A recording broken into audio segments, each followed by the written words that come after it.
So, ang topic po natin is yung topic natin ngayon is yung place na gusto kong puntahan in future.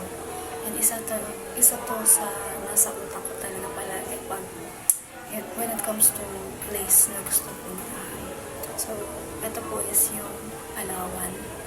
So, alam naman po natin na isa ito sa dinarayo ng mga turista dito sa Pinas. And also, hindi lang dito sa Pinas, kundi yung mga dayuhan na pumupunta dito sa Pilipinas. Isa sa napaka-highlights for me is yung ganda ng paligid niya. And yung dagat, yung nature kasi, nature lover po kasi ako. And also, yung mga physical activity na magagawa mo dito is napakarami. Kaya, ito yung isa sa palagi kong iniisip pag gusto kong pumunta sa isang lugar kasi malayo. Kaya, bucket list ko muna siya. Kaya, and also, maraming magagawa, hindi lang sa mga nature or beaches. May mga physical activity na magagawa mo dito na may enjoy mo talaga and pwede mong balik-balikan. Kasama yung family mo, friends, or PFGF mo. Kaya, kung ako tatanungan personally, ito yung isa sa gusto kong puntahan talaga. So, ayun. Thank you so much.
Welcome to my video. First service video. Welcome to Bohol.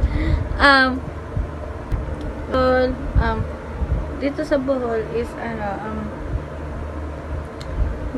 maraming pasyalan dito and maraming mga turista dito na namamasyal kasi maganda yung tanawin niya, maraming mga turista dito at maraming namamasyal dito kasi maganda yung tanawin niya, yung simoy ng hangin, tas malapit pa siya sa Chocolate Hills, ganun. Tapos may mga bundok-bundok dito.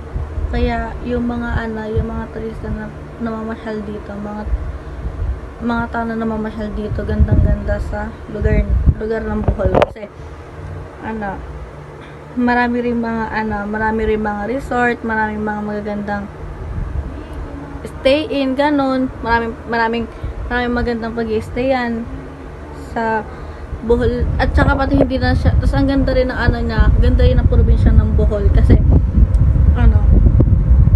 kasi hindi na siya basta province, parang hindi na siya basta province kasi may din siya, may pagka city, ganun, kasi nga maraming mga pasyalan, tapos maraming mga resorts, maraming pa mga swimming, maraming pasanay ilog, ganun, tapos marami ring gubat, kinemirot, at pwede ka mag-camping, ganun, sa mga gubat. Tapos meron pa ditong mga yung mga bago pa dito, yung mga animals, yan, ang dami mga animals dito sa Bohol. Maraming iba-ibang mga animals dito sa Bohol, kagaya ng kwago, ganun. Tapos maraming bundok, tapos maraming mga gubat-gubat, yan. Tapos pwede ka mag-camping doon kung gusto mo, with family mo, ganun. Pwede ka mag-camping kasi nga tahimik lang tong lugar na to. Tapos basta ang ganda niya. That's all, thank you.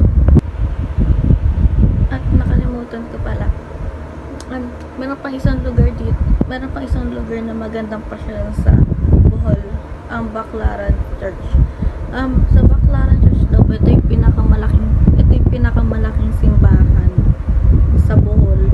At ito yung magandang pagpunta ka dito.